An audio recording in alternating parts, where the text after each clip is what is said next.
자, 삶의 치유 네 번째 나갑니다.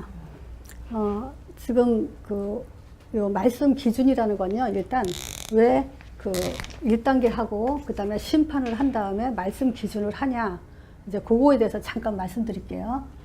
요 말씀 기준, 본문에서 보는 것처럼 창세기 1장 27절, 28절을 지금 말씀의 기준으로 요건 이따가 설명할 거고요. 근데 요 창세기 1장 27절 요거는 지금 1단계를 말하는 거예요.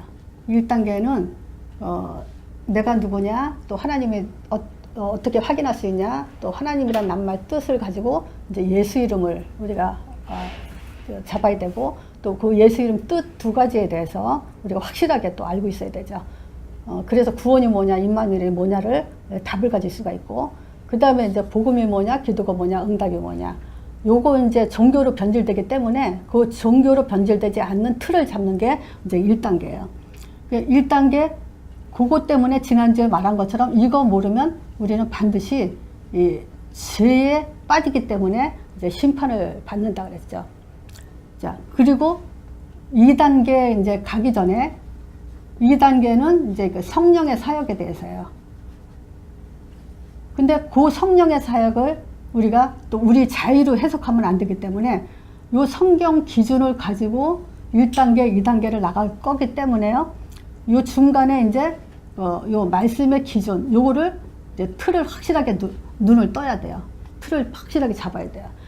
자, 그러니까 지금 기독교 실패의 요소 중에 하나가 이 말씀을 자의적인 해석, 내 마음대로 해석하고 내 경험, 내 체험, 내가 이제 그 은혜 받은 대로 그렇게 기준을 두고 있기 때문에 결국은 종교 생활에서 벗어나지 못하고 있는 거죠. 그래서 모든 것이 이제 가장 중요한 게 이제는 요 말씀의 기준, 내가 어떻게 성령 인도 받은 게 뭐냐, 내가 응답 받았다는 것을 말씀으로 지금 뭘 어떻게 확인할 수 있냐, 이런 것들을 틀을 잡는데 이게 아주 중요해요. 자, 그래서 요거는 이제 말씀 기준을 오늘 하는 이유를 지금 말씀드렸고요. 자, 우리가 말씀 기준으로 들어가기 전에요, 또 하나님이 원하시는 거, 이걸 왜 자꾸 얘기하냐면요, 우리는 신앙생활도 종교와 복음은 사실상 영적으로 말하면요, 종교는 사단을 못 이기는 거고 복음은 사단을 이기는 거죠. 근데 또 우리가 그 하나님이 원하시는 것을 했을 때 지금 가장 중요한 건 뭐냐면 내 중심이 아니고 내가 하는 신앙이 아니고 내가 원하는 대로 신앙생활하는 것이 아니고 믿음을 갖는 것이 아니라 하나님이 원하는 것은 어떤 여심도 아니에요. 가장 하나님이 원하는 거 한마디로 말하면 말씀이에요. 이 말귀를 제대로 가장 잘 알아듣는 거. 근데 이 말씀이 우리 인생의 답이 돼야 되고, 인도도 말씀으로 인도받아야 되고, 응답도 말씀으로 받아야 돼요. 자, 그래서 이 말씀을 로마서 10장 17절에 설명을 잘했죠. 믿음은 들으면서 나며 들음은 그리스도의 말씀으로 말미암느니라 그래요. 이 말씀을 통해서 우리는 믿음이 생겨야 돼요. 말씀을 듣는데 방언이 나온다. 말씀을 듣는데 내가 환상을 봤다. 말씀을 듣는데 내가 뭐 은혜를 받았다. 말씀을 보는데 뭐 했다. 그거 다 틀린 거예요. 그거는 결국 다 각자 자기 수준대로 자기 체험대로 지금 얘기를 하는 거죠. 그래서 말씀은 믿음이 생겨야 되고, 그 믿음이라는 건 뭐냐면 그리스도의 말씀이라는 거예요. 자, 그래서 이 그리스도의 말씀을 통해서 우리는 믿음이 이제 생기게 돼 있어요. 자, 그래서 이 말씀에 또 이제 여기는 이제 믿음인데 말씀을 잘못 썼네요. 자, 하나님이 원하시는 것은 이제 믿음이에요. 그래서 이 믿음은 들으면서 나는데 그리스도의 말씀으로 났죠. 자, 그래서 이 믿음은 뭘로 나냐? 말씀으로 난다. 그래서 이거를 지금 신명기 8장 3절에 이런 말씀이 있어요. 너를 낮추시면서, 이제 이게 신명기 8장은 이제 알죠? 이스라엘 백성들이 출애굽 후 광야 생활에서 40년 동안 이제 하나님의 특별한 은혜와 보호 속에서 살은 삶을 말하는 거예요. 그러니까 우리가 한번 상상을 해보자고요. 우리가 이제 출애굽을 했어요. 출애굽을 하고 이제 가나안 땅을 가기 전에 광야 생활에서 먹을 것도 없죠. 춥죠. 덥죠. 했을 때 불기둥, 구름기둥 이런 체험들을 했죠. 그리고 먹을 거 없을 때 하늘에서 이제 그 만나와 메추라기들을 주면서 계속 이제 먹고 삶을 살았죠. 이때 뭐냐면 신명기에도 나오지만 신발도 40년 동안 해지지 않았다 그래요. 그럼 옷 한 벌, 신발 한 벌 가지고 40년을 살았다는 거예요. 이런 기적이 어디 있어요? 그러니까 말하자면 이스라엘 백성들은 계속 체험만 갖고 기적과 표적, 체험을 갖고 사는 사람들이에요. 근데 여기서 뭐라 했냐면요. 너를 낮추시며 줄이게 하시며 또 너로 알지 못하며 네 열조도 알지 못했던 일이 뭐였냐면 내게 먹이신 것이 있어요. 네 열조도 알지 못한 만나를 내게 먹였지 않냐 이거예요. 그러니까 조상들도 경험하지 못했던 그런 일들을 너희들이 지금 했지 않냐. 만나를 먹였지 않냐 하면서 사람이 떡으로만 사는 것이 아니라 하나님 입에서 나오는 말씀으로 산다 그래요. 여기서도 이 사람들의 체험과 은혜와 뭐 이런 거를 뭐 체질될까봐 결국은 그렇게 먹이고 기적과 표적이 일어난 것도 사실은 말씀으로 살게 하려고 그런다. 거기에 이제 초점을 뒀죠. 그러면서 2절에 보면 또 그래요. 내 하나님 여호와가 40년 동안 너로 광야의 길을 걷게 하신 것을 기억해라. 이는 너를 낮추시며 너를 시험하사 내 마음이 어떠한지 그 명령, 말씀이죠. 말씀을 지키는지 아니 지키는지 그거를 알려고 그런다. 결국 하나님은 너희들이 지금 말씀대로 사냐 안 사냐 요거를 시험하신다는 거예요. 그 모든 문제가 다 하나님은 사단이 주는 멸망이 아니라 믿음을 시험하는 그 초점이에요. 자, 또 우리가 볼 것이 그 왕상 8장 9절이에요. 요때는 이제 저거죠. 솔로몬이 이제 다윗이 성전 짓겠다고 서원했는데 이제 솔로몬 아들 통해서 이제 성전을 완공하죠. 그래서 8장은 이제 뭐냐면 그 성전이 완성되고 이제 봉헌식을 할 때 이제 그 솔로몬이 이제 거기에 대한 감동의 이제 그 설교를 지금 하는 거죠. 그때 이제 뭔 얘기하냐면요. 이제는 그 언약궤가 깜깜한 데 있었는데 이제 성전이 완성됐으니까 성전을 이제 언약궤를 가지고 안에 이제 들여놓는 거예요. 그때 이제 이런 말이 있어요. 교회 안에는 두 돌판 외에는 아무것도 없으니라는 말이에요. 그 말은 뭐냐? 거기 만나 그 능력 있죠? 그 아론의 쌍난 지팡이 그걸 뭐냐? 능력을 표현하죠. 하나님의 능력. 그 다음에 그 만나 항아리. 그거는 뭐냐? 또 그것도 하나의 그 기적 같은 은혜죠. 근데 그것도 다 없이 이제 돌비 말씀만 남았더라 그래요. 이건 뭐냐면 이제 성전이 완성되면서 그때부터는 그 언약궤 안에는 말씀밖에는 없는 거예요. 성전 안에는 우리 교회 안에는 말씀 외엔 딴 거 얘기하면 안 된다는 거예요. 방언 얘기해도 안 돼요. 방언 얘기하는 사람 한번 생각을 해보세요.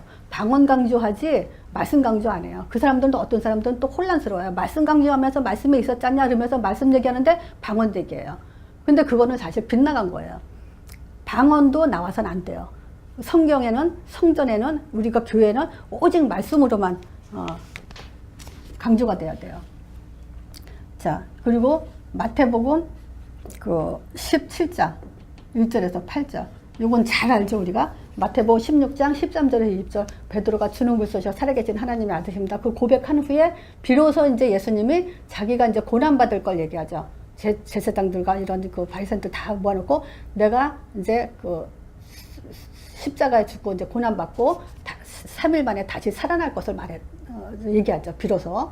베드로가 이제 그림 앞서서 하죠. 근데 그러고 나서 이제 그 예수님이 변화산에 베드로와 요한 야고보를 셋을 데리고 가서 이제 따로 데려갔다 하죠. 데려가서 이제 뭘 보여주냐면 거기에 이제 예수님이 하얀 모든 옷도 하얗게 빛이 나고 그 얼굴도 빛이 나는 그런 이제 광채를 보여주죠. 이거는 뭐냐면 예수님이 십자가에 죽고 부활한 후에 받으실 영광을 미리 이제 보여준 거예요. 그때 이제 모세도 있고 엘리야도 있었죠. 그때 베드로가 초막 셋을 짓자고 하잖아요. 그때 분명히 거기에 모세도 사라지고 엘리야도 사라져요. 그러면서 오직 예수만 남았다. 예수는 이제 초막 셋을 짓자고 할 때 하나님의 음성이 들리죠. 모세도 사라지고 엘리야도 사라지면서 너희는 예수님은 내 아들 사랑하는 아들은 내 기뻐하는 자다. 그러면서 너희는 그 이름 말을 들으라 하면서 다 이제 사라지면서 오직 예수만 남았더라. 예수 외에는 아무도 보이지 않더라 그래요. 그래서 예수님은 이제 말씀이죠. 예수님이나 이제 말씀이나. 자, 말씀의 그 베이스가, 그 초점이 뭐냐? 이 예수기 때문에. 또 우리가 이제 볼 수 있는 것이 이제 히브리서 그 1장에도 여기도 이제 옛적에 그 선지자들로 여러 부분과 여러 모양으로 우리 조상에게 말씀하신 하나님이, 물론 옛적에 많은 선지자들이 여럿 있었죠. 그리고 여러 부분과 여러 모형으로 조상들에게 말씀하셨단 말이에요. 그 선지자들도 뭐였냐? 그 말씀을 증거하는 사람들이죠. 근데 이 모든 마지막 날에 이제 아들로 말씀하시냐 그래요. 물론 구약에는요, 가나안 땅에 초점이에요. 왜냐? 메시아 보내야 되기 때문에. 그래서 메시아 오실 가나안 땅, 요게 초점이죠. 근데 이제 예수님 오시고 나서부터는 이제 아들로 말한다는 거죠. 왜냐? 이제 그리스도 완성일을 하셨기 때문에 그리스도 일을 강조하는 거죠. 자, 그러면서 그 다섯 번째, 마태복음 17장 5절, 변화산상에서 그죠? 너희들은 그의 말을 들으라. 자, 왜냐? 요한복음 1장 14절에 말씀이 육신이 돼서 오신 그분이에요. 그래서 말씀의 근본이 되신 분이에요. 그래서 우리는 예수님의 말을 따라가 살아야 되죠. 또 그 사도행전 28장 23절, 바울이 이제 그 세 집에 이태 동안 이제 갇히죠.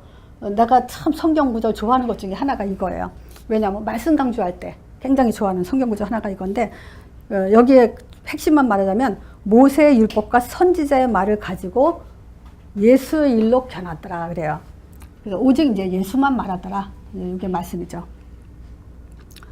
자, 여기서 이제 제가 참고로 골로새서 2장 18절에 요거를 좀 짚고 넘어갈게요. 자, 이 얘기는 뭐냐면 골로새서 2장 18절 한번 필 수 있는 사람은 성경을 펴보시고, 이렇게 그래야지 안 잊어버려요. 자, 누구든지 여기는 이제 지금 유대인들이 신앙생활 말씀으로만 강조하면은 사람들이죠, 말씀만 집중하지 못해요. 왜냐하면 사람들은 지금 이 방언한다 이런 얘기 많이 듣죠. 은혜가 된다 안 된다 이런 얘기 많이 듣잖아요. 자, 이거는 뭐냐면 말씀 갖고도 부족하다 이 얘기예요. 예수님 갖고도 나는 내 인생에 지금 부족하다 이 말하고 똑같아요. 지금 이 골로새서 2장 18절에는요 유대인들이 그 신앙생활을 얼마나, 이 종교다 하면 그 종교의 근본이잖아요 유대인들이. 그러면 신앙생활을 얼마나 오래 잘했냐면 지금 이 골로새서에 바울이 쓰면서 이제 뭐냐면 이런 말이에요. 누구든지 일부러 겸손함과 천사의 숭배함을 인하여 너희 상을 빼앗지 못하게 하라 이래요. 지금 유대인들이 신앙생활 하다가 뭘 하게 되냐면 천사 숭배를 한다 그래요. 그러면서 겸손한 척하고 경건한 척하고 천사 숭배를 하고, 그것 때문에 너희들은 지금 상을 뺏기고 있다 그래요. 저가 본 것을 의지하여 그 육체의 마음을 쫓아 헛되이 과장하고, 천사를 봤어요. 근데 그거 가지고 뭐라 하냐면 그 육체의 마음을 쫓아 헛되이 경배한다 그래요. 헛된 거예요. 봤어도 그건 헛것이에요. 거짓말이라는 거예요. 왜 이런 말을 지금 골로새서 교회에 썼냐면, 지금 유대인들이 신앙생활을 하다가 이제 뭐냐면 신앙의 천사를 가지고 하나님처럼 숭배했다는 얘기가 아니에요. 이거는 천사한테 경배하고 찬양하고 이렇게 섞였다는 얘기가 아니라, 신앙생활 하면서 천사처럼 아주 고귀하고 아주 경건하잖아요. 그러니까 천사를 보는 신앙이 굉장히 높은 신앙, 좋은 신앙의 수준이라고 착각을 하는 거예요. 나 천사 봤다 이러면 신앙의 어떤 경지에 올라간 것처럼. 왜 그 불교도 그러잖아요. 무아지경 속에 들어가면 어떤 그 깊은 영적인 단계에 들어가서 뭔가 이 단계가 높은 사람처럼 하듯이 이 사람들도 지금 그러는 거예요. 그래서 지금 일부러 겸손한가 이런 건 뭐냐면 신앙의 어떤 경지에 올라섰다는 그것을 포장하면서 이 사람들이 신앙생활을 하는 거예요. 그러니까 지금 여기 미국 교회에서도 그러잖아요. 여기 지금 어떤 그 교회도 그 신앙의 경지를 방언, 아주 체험이 그냥 강해가지고 내가 그리스도만 3개월을 얘기해도 결국은 방언에 초점을 가서 결국 계속 못 알아듣더라고요. 이거 참 불행해요, 이 사람들이. 딱하고. 그러니까 이 사람들이 신앙생활이 우리도 경험하잖아요. 계속 복음만 듣는데 지겹기도 하고 권태증도 나고 막 이러잖아요. 그러니까 결국 그런 거 뭐냐, 이 은혜는 사실은 감정이거든요. 여기 감정의 호소라는 거예요. 말씀 갖고 이게 채워지질 않으니까. 지금 방언도 마찬가지고 이런 게 지금 자꾸 사실 따지고 보면 딴 길로 가는 거죠. 그래서 말씀의 기준이 그래서 중요한 거예요. 우리의 말씀의 기준은 창세기 1장 27절 28절이에요. 자, 그래서 한번 살펴봅시다. 자, 창세기 1장 27절. 자, 그리고 1장 28절.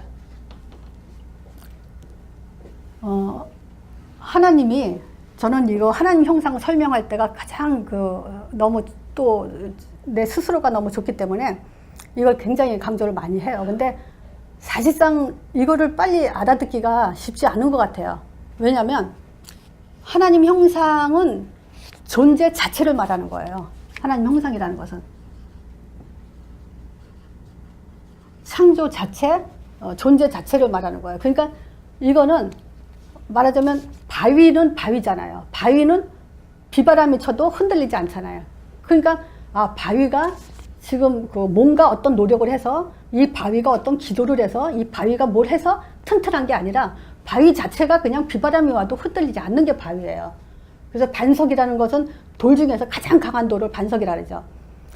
그것처럼 하나님 형상이라는 것은 우리가 힘이 없어졌다가 힘이 났다가 또 기도하니까 힘이 생겼다가 그런 존재가 아니라는 거예요. 존재 자체가. 하나님은 아니지만 하나님과 같은 존재, 이거예요.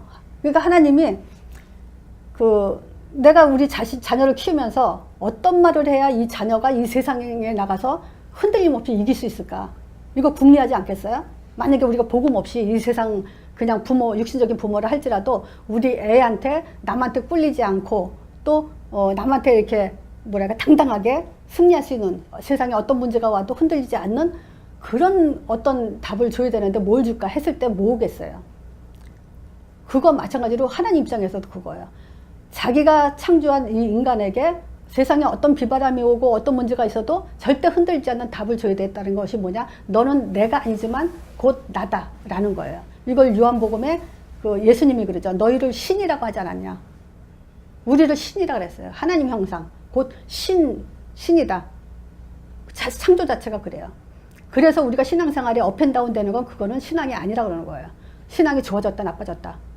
물론 감정이 잠깐 지나갈 수도 있지만 그 뿌리가 흔들리는 건 아니죠. 믿음의 뿌리가. 절대 흔들려서는 안 되죠. 그거에 하나님 형상이에요. 하나님 입장에서 가장 우리에게 완벽하게 힘을 줄 수 있는 단어가 뭐냐? 하나님 형상이라는 단어예요. 그래서 이거는 우리는 하나님 형상의 의미를 영적 존재 그러잖아요. 하나님의 아까 신이라 하지 않았냐? 이 말은 베드로가 뭐라 하냐면 하나님의 신의 성품에 참여된 자 이래요. 이 말도 우리가 얼마나 감격스러워요. 하나님의 신격, 신의 영역에 참여된 자다. 그런 존재란 말이에요. 자, 그래서 이 하나님의 형상이라는 것은 창조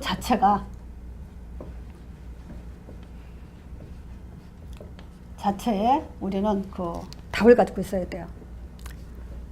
자, 그리고 두 번째, 하나님 형상은 고린도후서 4장 4절에 보면 그리스도는 하나님의 형상이니라 그러죠. 곧 하나님의 형상은 영적 존재, 또 깊이 우리가 뭐라 했죠? 그리스도 삼직의 기능 그랬어요. 이게 하나님의 형상이에요. 선지자, 제사장의 왕의 기능이 회복된 걸 가지고 우리는 하나님의 형상이라는 거예요. 그게 있는 거 가지고. 그래서 생기를 그 코에 불어넣어서 생명이 됐다. 이것은 뭐냐? 영을 살렸다 이 얘기잖아요. 그 영이 뭐냐면 그리스도가 영이에요. 자, 하나님 형상 곧 그리스도란 얘기예요. 자, 이 그리스도는 통해서 우리는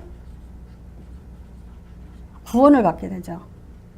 그래서 우리는 하나님 자녀라는 신분이 보장되게 되어 있어요. 그래서 모든 종교는 신분을 보장이 없다 그랬어요. 우리는 신분이 바뀌어요. 신분이 보장되어 있어요.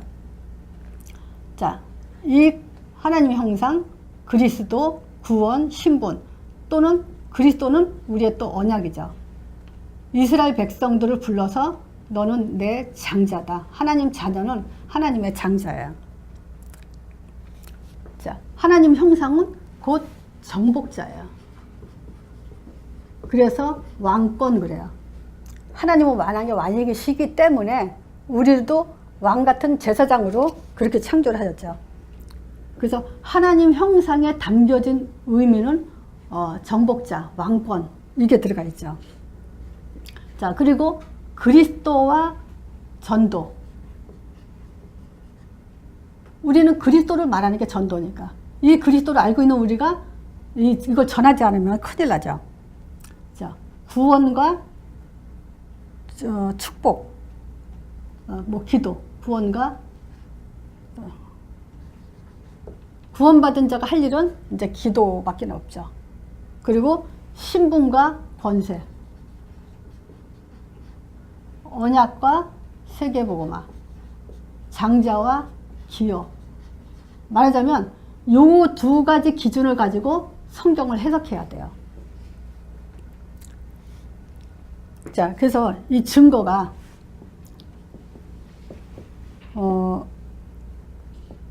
창세기 15장에 보면은 우리가 이거 언약 설명할 때 창세기 15장 많이 쓰죠. 왜냐하면 횃불 언약이라고 해서 그 하나님이 아브라함을 불러서 약속을 하는 그 횃불 언약을 체결하는 거죠.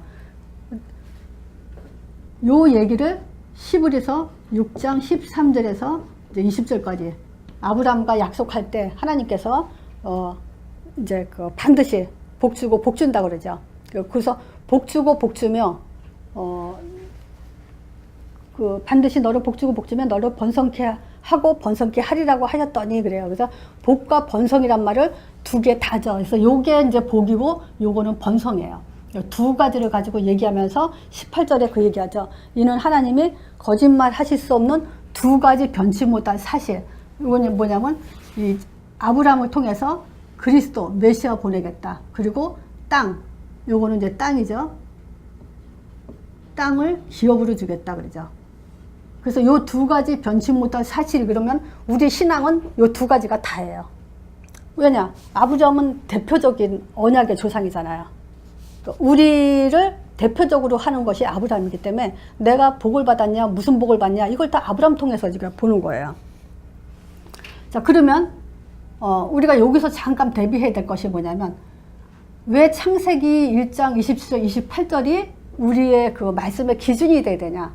그 이유에 대해서 한번 누군가가 물어본다면 뭐라고 대답하겠습니까? 왜 창세기 1장 27절, 28절이 기준이냐 했을 때 요 다음에 창세기 3장 문제가 터지죠. 인간 근본 문제가. 그죠? 그래서 창조는 요게 창조예요. 그러면 하나님의 창조는 완벽한 거고 이 창조를 파괴한 것이 창세기 3장 1절에서 6절 지금 저게 뭐야? 하나님 말씀 떠나게 해서 하나님 형상이 찌그러진 형상으로 되고 정복자가 아니라 노예가 되게 만들었잖아요. 그 죄 속에 빠져서 사단한테 잡힌. 그래서 마귀 자녀로 우리가 허락하지도 않은 그 도둑이 들어와서 신분을 바꿔놓은 것이 마귀 자녀의 신분을 가지고 우리가 거짓말의 아비를 삼아서 인생을 사는 거잖아요. 그래서 얼마나 우리가 속아요? 내가 생각을 멀쩡히 갖고 있는데도 내가 마귀 자녀인 줄을 모르고 있고 내가 생각을 할 것 다 하면서도 내가 죄인인 줄 모르고 있고 그러고 살았잖아요. 하나님 떠난 것도 모르고 그리고 내가 똑똑하다고 생각하고 내가 법이 돼서 내가 옳다 그렇다 저거는 맞다 틀리다 이러고서 인생을 살았잖아요. 그러니까 성경은 창세기 3장 이후로 뭐냐면 모든 것이 하나님은 이제 이걸 회복하기 위해서 답을 준 거예요. 복음은 뭐냐? 바로 우리 신분 회복과 권세 회복을 위해서 하나님께서 복음을 주신 거죠. 자, 그러면 지금 우리가 선악과를 먹고 하나님 떠나 죄 가운데 빠져 사단이 잡혔다. 이 말은 뭐냐면 하나님 형상을 놓치고 지금 정복자가 아니라 노예로 지금 살고 있다. 인생이. 이제 그렇게 지금 풀어내시는 거죠. 또 이것뿐만이 아니라 창세기 4장. 이건 뭐죠? 예배 실패죠. 예배 실패. 그럼 예배 실패가 뭡니까? 예배 실패가 뭐예요?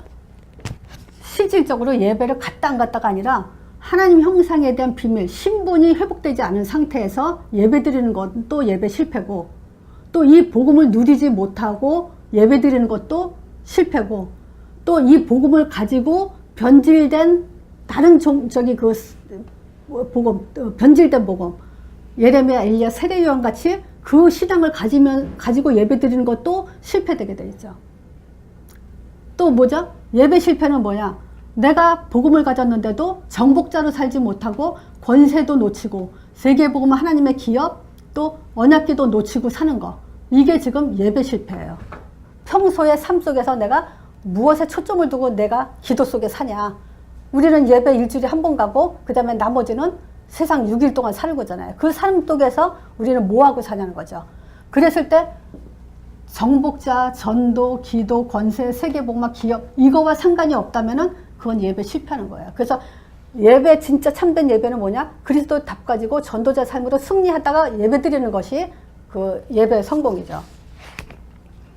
또 창세기 11장, 이거는 이제 창세기 6장, 가정 실패죠.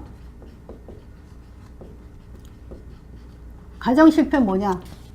그 가인의 후손들이 결국은 자기 모양 좋은 대로 여자를 선택하죠. 이거는 뭐예요? 언약 밖에 결혼을 했다는 얘기잖아요. 그건 누구 책임이에요? 부모 책임이죠. 부모가 자녀들에게 언약의 가정을, 언약의 결혼을 할 수 있도록 키우질 못했다는 얘기예요. 그러니까 네피림 시대가 일어나고 이 세상의 땅이 죄악이 꽉 찼다고 얘기하죠. 그러니까 결국 뭐냐? 신분 놓치고 그리고 전도자의 삶을 놓쳐버리는 그런 가정 실패가 되는 거죠. 창세기 11장 사회 실패. 하나님의 자녀들이 세상 밖에 나갔을 때 자기가 하나님 자녀, 신앙생활을 하는 하나님 자녀라는 것을 티도 못 내고 사는 사람들이 많죠. 그리스도인이다 라는 것을 감추고 사는 사람들이 많죠. 그리고 또 갈급한 영혼들을 보는 눈도 없고 또 갈급한 영혼인 거 봐도 답을 못 주고 있고, 그것은 결국은 아무리 지금 성공을 했다 하더라도 실패한 인생이에요. 그건 바벨탑이에요. 복음 없이 쌓아지는 모든 것은 바벨탑이에요. 그래서 뭐 어떤 그 높은 위치에 있고 성공하고 뭐 박사가 됐다, 그거가 성공이 아닌 거예요. 사회 실패는 결국 자기가 누군지 모르는 신분 갖고 살고 또 누굴 만나도 답을 주지 못한다. 그것이 실패예요. 자, 그러면 이게 지금 이제 사복음서에서 또 확인해 볼게요. 자, 사복음서. 자, 사복음서 마태복음 1장, 마가복음 1장, 누가복음 1장, 누가복음 1장에서 3절까지 내용이죠. 또 네 번째 요한복음 1장 전체, 1절에서 18절까지 해도 되겠네요. 자, 여기 사복음서에는 마태복음 1장 1절은 아브라함과 다윗의 자손 예수 그리스도의 세계라. 그러니까 예수님의 족보를 가지고 예수에 대한 얘기가 시작되고, 마가복음 1장도 뭐죠? 하나님의 아들 예수 그리스도의 복음의 시작이다 그랬죠. 또 누가복음 1장 1절에서 3절에도 지금 우리 중에 이루어진 사실에 대하여 처음부터 말씀에 목격된 자들이, 그 말씀의 목격, 말씀을, 예수님을 본 자들이, 그 예수님과 말씀 똑같아요. 그 본 자들이 지금 그 말씀에, 예수님에 대해서 많은 증거가 있어요. 증인들. 그거에 대해서 쓰려고 부수던 사람이 많다는 거예요. 그 예수님에 대한 얘기래요. 그래서 누가가 나도 미루어서 자세히 살펴보니까 데브일러 각하에게 이것을 차례로 써보는 게 좋은 줄 알았다면서 시작을 하죠. 이게. 자, 요한복음 1장 1절, 말씀이 태초에 말씀이 계시나 이 말씀은 하나님과 함께 계셨고 이 말씀은 곧 하나님이시다 그래요. 자, 14절에 말씀이 육신이 돼서 왔고 그 말씀은 곧 그 독시행하신 하나님이 나타났다 그래요. 그러면 이 사복음서의 1장을 빼놓고 2장, 3장, 4장, 5장, 6장 나갈 수가 없어요. 2장, 3장, 4장, 5장은 다 1장에 대한 걸 가지고 얘기를 해요. 특히 요한복음에 이제 그 얘기 많이 하죠. 2장에 가나 혼인잔치 얘기가 나오는데 그거는 왜 그러죠? 지금 예수님을 주일으로 모시지 않았기 때문에 우리가 설교 그렇게 많이 듣죠? 왜 가나 혼인잔치 때 예수님한테 지금 그 포도주가 떨어졌다 그래요. 그 마리아가 그러잖아요. 그 왜 나한테 그런 얘기를 하냐 그러죠. 근데 그때 많은 그 목사님들 그렇게 설교하죠. 주인으로 모시지 않았기 때문에 역사가 안 일어났다. 근데 주인으로 모시니까 이제 물이 포도주로 변하는 역사가 일어났다 그러죠.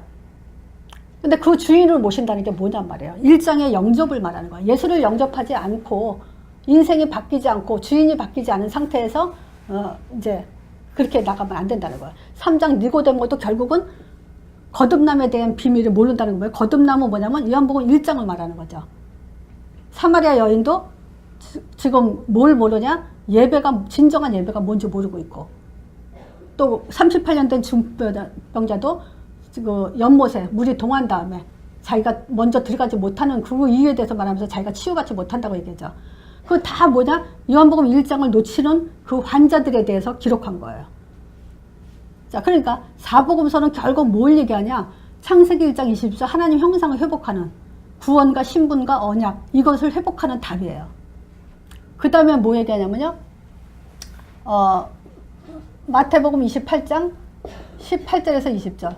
결국 뭐라 그래요? 끝에 가서는 너희는 가서 제자 삼아라. 전도하라 그래요. 모든 족속으로 제자 삼게 해라. 그 아버지 아들과 성령의 이름으로 세례 주고 내가 내게 분부한 모든 것을 가르쳐 지키게 하라 그래요. 마가복음 16장도 15절에서 20절이요. 여기서도 만민에게 가라죠.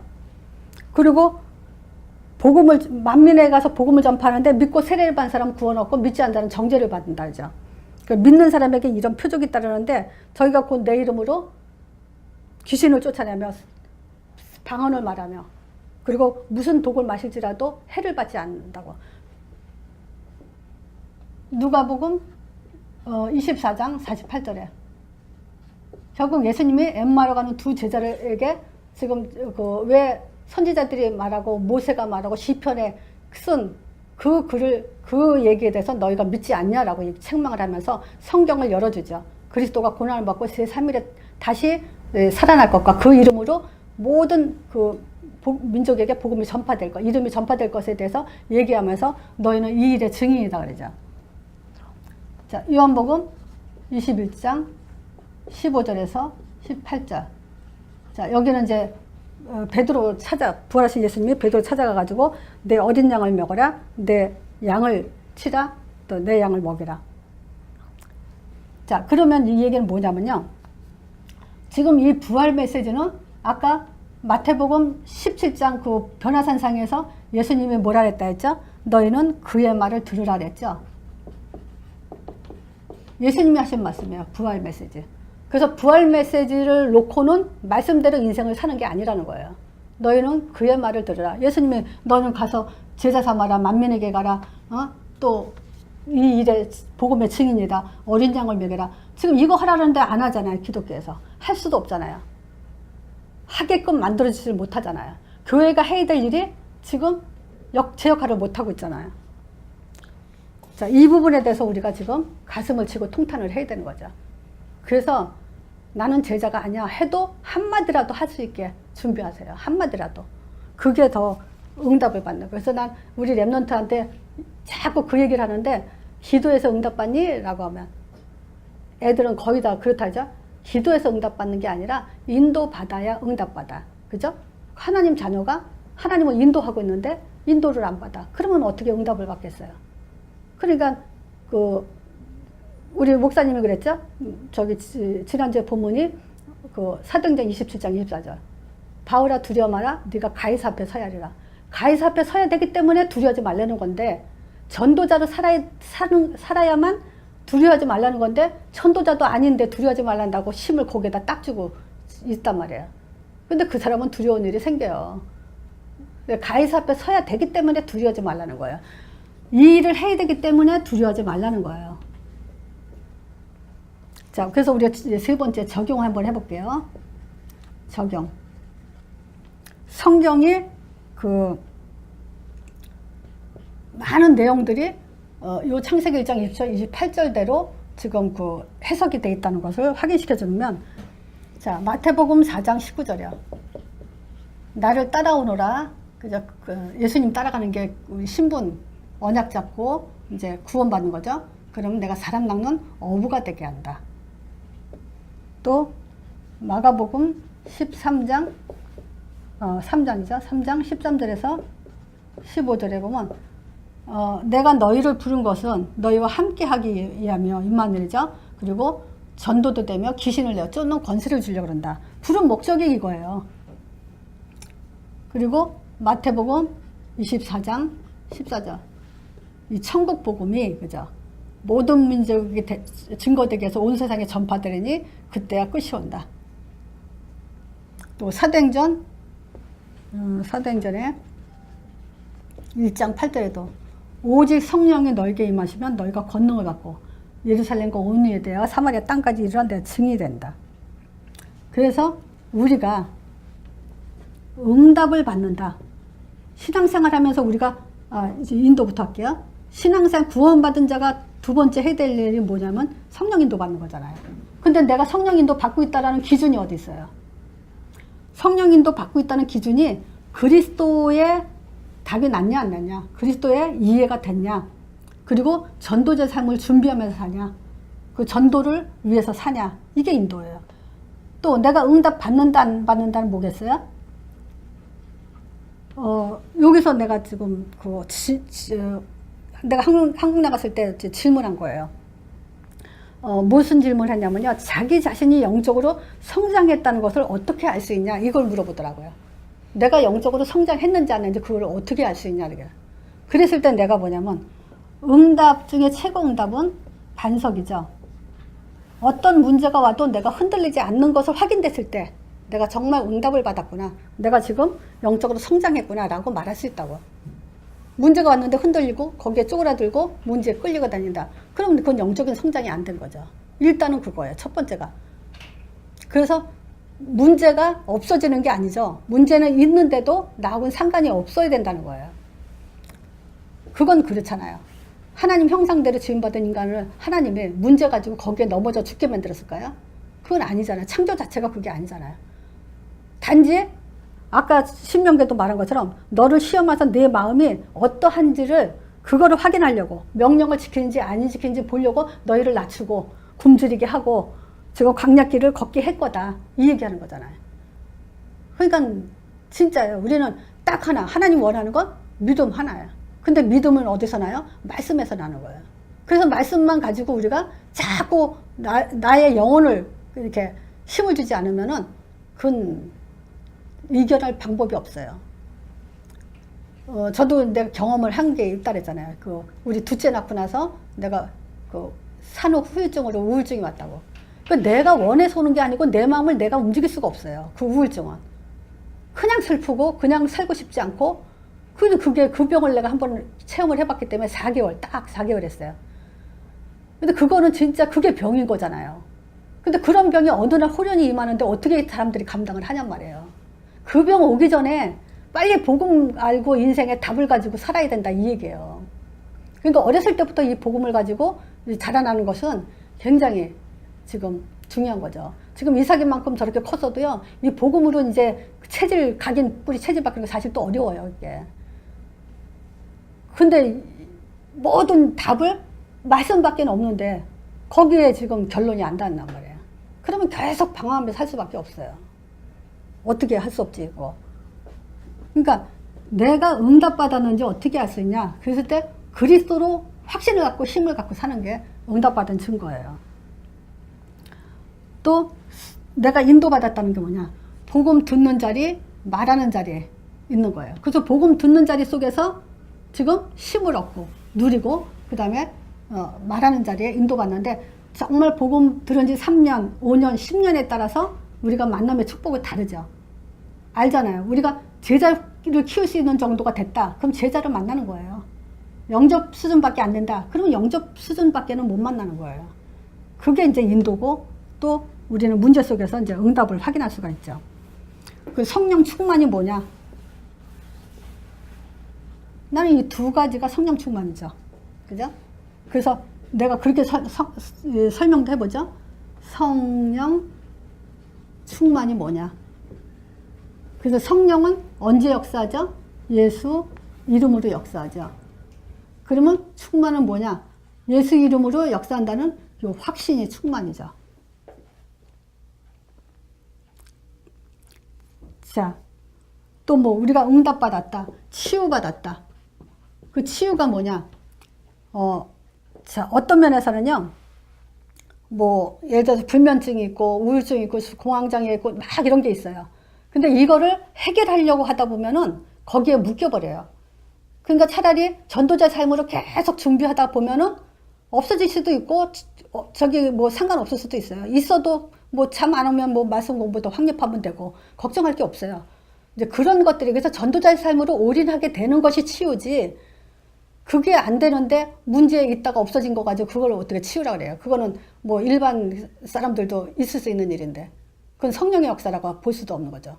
우리가 치유라고 했을 때 성령의 역사를 말하는데, 그 성령의 역사는 반드시 뭐냐, 우리가 육으로 살던 우리가 영적인 축복 속으로 전도자의 삶으로 올인할 수 있다는 것이, 그게 진정한 치유죠.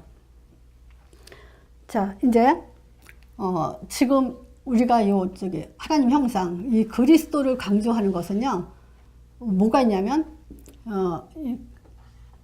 그리스도만이 뭐하냐면 하나님 나라가 임하는 답이에요.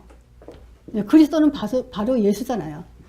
예수님이 그리스도의 일을 완성해놨기 때문에 이제 예수 이름으로 하나님 나라가 임하죠. 자, 이 하나님 나라가 권능으로 임해서 우리를 어떻게 하냐면 땅끝까지 증인된 삶으로 가게 해요. 자, 근데 이 예수 가지고 우리가 답은 났는데 전도자의 삶으로 올인하지 못하는 이 벽이 있죠. 이 벽이 주로 뭐냐면 이제 문제가 왔을 때, 또 환경에 의해서, 그리고 이 경제의 어려움, 또 인간관계, 이런 것들이 지금 벽이 되는데, 이거보다 더 무서운 게 뭐냐면 종교심이에요.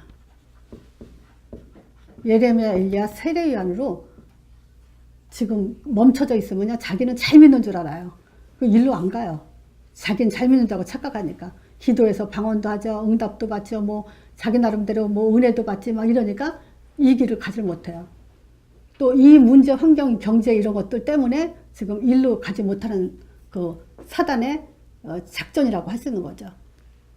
자, 그래서 우리는 올 한 해 정말 바울아 두려워 마라, 네가 가이사 앞에 서야 하리라 라는 그거를 반드시 잡고, 전도자의 삶만이 우리는 두려울 것이 없는 책임을 하나님 지신다. 거기에 대한 언약을 반드시 잡으셔야 돼요. 자, 오늘 말씀 이걸로 마치겠습니다.